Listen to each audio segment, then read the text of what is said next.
Did you realize that my shadow on this solar panel is hurting it a lot? Well, that's what I've heard, and I think it's right. We're gonna test that out and see how bad a little bit of shadow on your solar panels affects them. Right after this.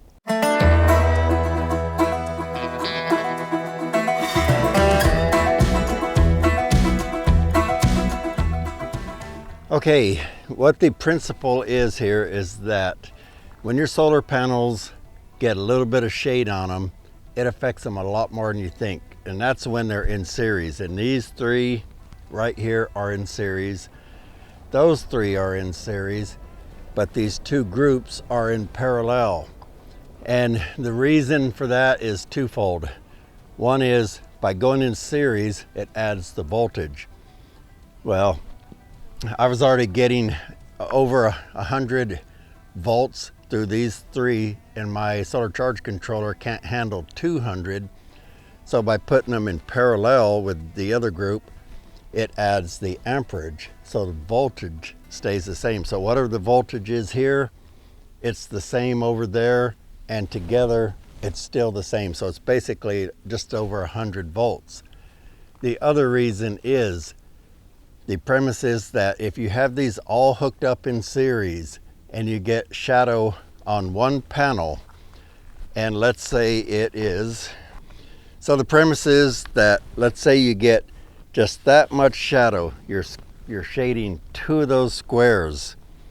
Well, in series, it's like you're shading two squares on every panel. Basically, we're gonna find out just how much it affects it by doing some experimenting here. And the other premise is that if it does affect it, you shade one of these, it affects all three of these, but it won't affect those because those are in a parallel configuration. We're gonna try and test that too. So I have some identical tote lids here, and what we're gonna do is, I've got the solar charge controller monitored by another camera. We're syncing this. So right now I'm going to take this and cover up one panel with this, just that much. And we're gonna let that charge controller get just a second to stabilize, and we're gonna see what it reads. Now, if that theory is true, putting another panel or another lid on this panel shouldn't affect it near as much. It probably will still affect it some, but let's say it cut it down 40%. It shouldn't cut it down another 40%. It might drop 5 or 10, but let's see. We're gonna put another panel on the second, we're gonna put another lid on the second panel right now. So now we can see how much it's dropping with one lid here and one lid here. Now let's do something else. Let's take both of these off of here. Now we're gonna put up two lids on one panel, and we're gonna see how that affects it. So we're gonna do that right now. Now that should affect it way more than having one lid on this panel and one lid on this panel. So put that number up on the screen right now for you to see what it's averaging, and we'll see how much difference that made. Now let's do another experiment. So the premise is shading this one doesn't affect that one. So let's try shading both of them. I'll put one lid on one panel over there, one lid on one panel over here, and we'll see it should drop quite a bit because now we're affecting all 6 of them. So here's the first lid on the first panel, second lid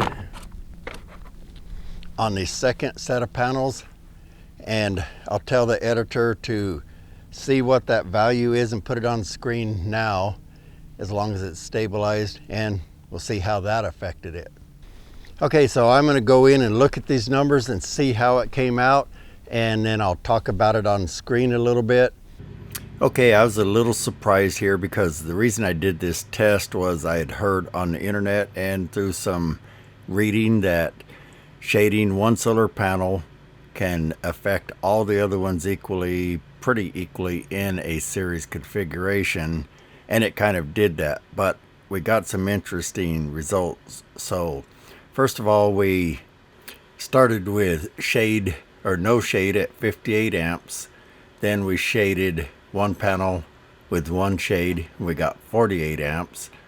And then when we put two shades on one panel, that's when it got interesting. It went to 52 amps, which was somewhere between the other two. Then when we shaded the one panel on each array, we got 43 amps. So overall, we saw that shade on one panel dropped it 10 amps. Putting the same shade on two panels didn't change anything, which I expected.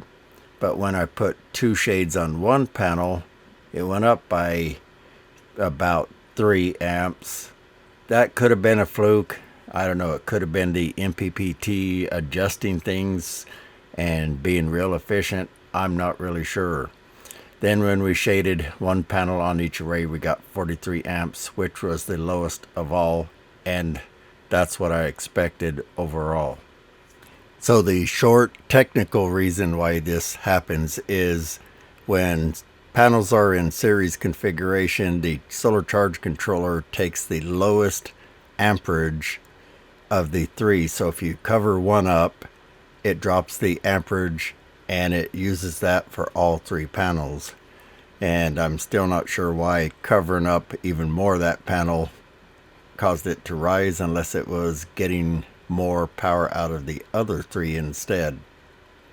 And if you look right here, you can see the voltage input is constantly changing, sometimes quite a bit, dramatically, because the MPPT is constantly adjusting it to maximize the output. Because an MPPT charge controller, it basically allows the controller to capture more solar energy by turning all the excess voltage into the current.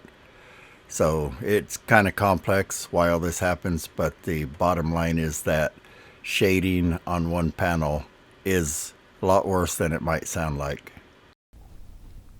And the takeaway from this is it's good to have panels in a series parallel configuration so that if some shade happens on one panel, it doesn't affect everything in the whole group. The other takeaway here is to realize that if some leaves are coming along and covering up just a little bit of your panel, it's a lot worse than you think. So it sounds like you really want to avoid shadowing and shading on these panels at all. Hey, solar is great, but sometimes it can get kind of expensive. Well, I'm now an affiliate for a company called Santan Solar, and if you click my link in the description down below, you'll get taken to their website where you can find some really great deals. They have solar panels often for as much as 80% off. We picked some 230 watt panels up recently for $20 a piece on a big special. Check them out in the link down below this video. And hey, here's some other videos related that might help you out too. I look forward to seeing you on the next video. Take care, everybody.